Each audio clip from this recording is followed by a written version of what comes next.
Terima kasih Anda masih bersama kami dalam berita Sulawesi Tengah. Bagi Anda yang baru bergabung, kembali kami sajikan 3 berita utama hari ini. Penumpang kapal motor Sabuk Nusantara ditemukan selamat setelah dilaporkan hilang.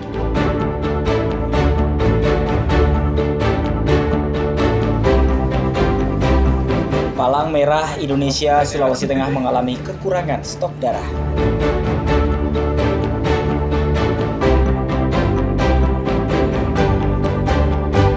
Polres Donggala mengungkap 10 kasus kejahatan dalam 2 bulan terakhir.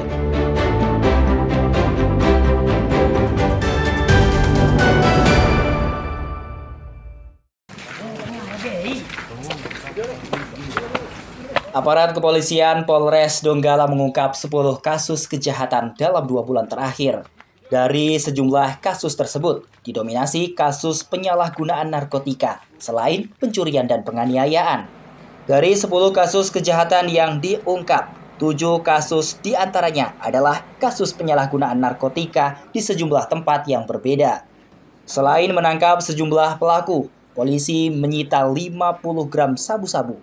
Sedangkan 3 kasus lainnya adalah pencurian dan penganiayaan. Polisi juga menyita sejumlah hasil kejahatan berupa sepeda motor, uang, dan telepon seluler. Sedangkan 2 kasus pencurian terjadi di Kecamatan Sirenja dan Banawa. Selain pelaku, beberapa barang yang disita berupa tas dan 2 unit sepeda motor. Selanjutnya, ada kasus penganiayaan dan pembunuhan dengan tersangka berinisial AS. Terkait dengan pencurian kendaraan bermotor curanmor, ya, biasa disebut curanmor, ini terjadi pada hari Sabtu tanggal 8 Februari, kemudian tanggal 14 Februari, dan tanggal 1 April 2025. Jadi para pelaku kini ditahan di Mapolres Donggala dan menjalani proses hukum. Untuk kasus narkotika, pelaku dijerat Undang-Undang Narkotika dengan hukuman penjara paling lama 20 tahun. Sedangkan untuk kasus pencurian diancam hukuman paling lama 9 tahun.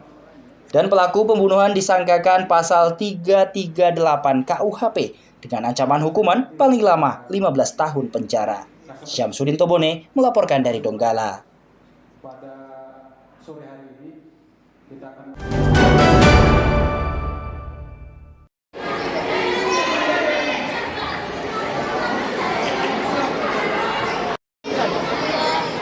Sebanyak 116 atlet mengikuti kejuaraan karate tingkat Kabupaten Donggala.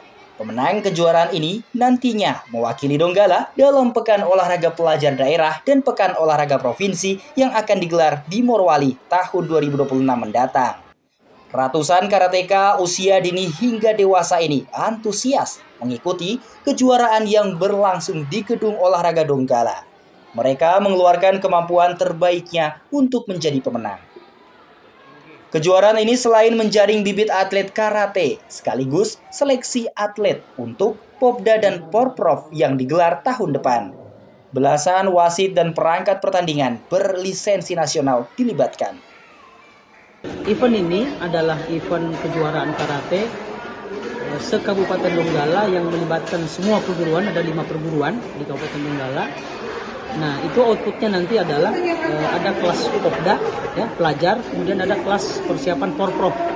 Karena dari ajang kejuaraan karate ini nanti para juara-juara yang tingkat pelajar itu kami persiapkan untuk mengikuti Popda 2025 ini, tahun ini di Kota Palu, tingkat provinsi. Nah, adapun persiapan Porprov juga itu akan diikuti oleh kelas-kelas dewasa. Nah, harapannya adalah dengan kejuaraan karate se-Kabupaten Donggala dari semua perguruan akan melahirkan karateka-karateka yang unggul, yang handal, yang bisa memberi sumbangsi, ya, kepada daerah ini. Dan target kita sebagaimana biasa pada saat Popda 2023 di Parigi itu cabur karate ini menyumbangkan emas. Karate merupakan salah satu cabang olahraga andalan yang ditargetkan menyumbang medali emas bagi kontingen Donggala. Untuk mengasah kemampuannya, atlet tersebut akan diikutkan pada berbagai kejuaraan. Syamsuddin Tobone melaporkan dari Donggala.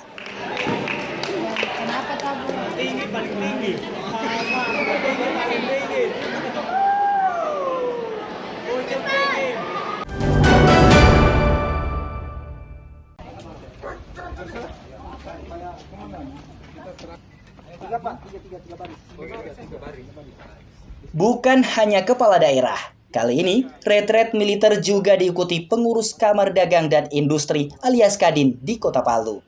Retret militer yang berlangsung di markas Batalion Infanteri alias Yonif 711 Raksatama ini berlangsung selama 3 hari, 13 sampai 15 Juni 2025. Sedikitnya 29 pengurus Kadin Palu periode 2025-2030 mengikuti rangkaian retret didampingi 15 personil TNI. Mereka terdiri dari 10 personel Kodim 1306 Kota Palu dan 5 prajurit Yonif 711 Raksatama. Dengan mengenakan seragam taktikal ala militer, mereka mengikuti pelatihan baris berbaris dan pengenalan lingkungan markas sambil berlari mengitari area Mayonif 711 Raksatama. Melalui retret ini diharapkan menumbuhkan nilai-nilai kebangsaan, kedisiplinan, dan kebersamaan antar pengurus. Retret juga sekaligus sebagai persiapan fisik para peserta. Retreat ini sendiri dilaksanakan selama 2 hari dari tanggal 13 sampai tanggal 15 yang bertujuan diharapkan menumbuhkan nilai-nilai kebangsaan. Yang kedua, menumbuhkan kedisiplinan antara pengurus, kebersamaan juga antar pengurus sebelum kita lanjutkan nanti rapat kerja dalam menyusun program-program kerja 5 tahun ke depan.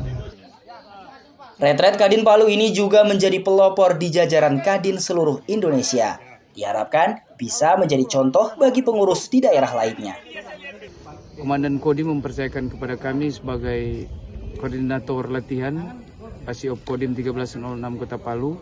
Ada beberapa materi yang kami siapkan untuk melatih atau bekerja sama dengan Kadin dalam membentuk karakter retreat mini ini. Mereka juga digembleng semi militer dengan berlatih bela diri taktis oleh personil TNI. Bela diri taktis merupakan bagian penting dari pembentukan karakter peserta. Tujuannya agar peserta tetap tenang dan sigap dalam situasi terdesak. Adapun materi telah disusun untuk menanamkan nilai kepemimpinan, kerjasama, dan disiplin. Tidak hanya melalui pendekatan fisik, tapi juga melalui latihan kelompok. Syahrul Cahya melaporkan dari Palu.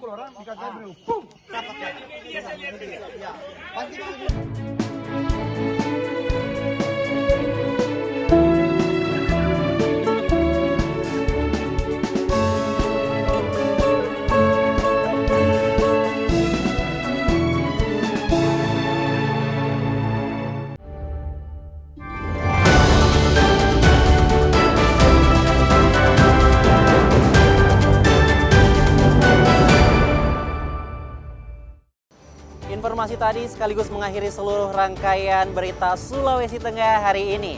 Atas nama rekan kerja yang bertugas, saya Fatur Rahman mengucapkan terima kasih atas kebersamaan Anda. Sampai jumpa dan selamat beraktivitas. Songgom Puasi, Tabe.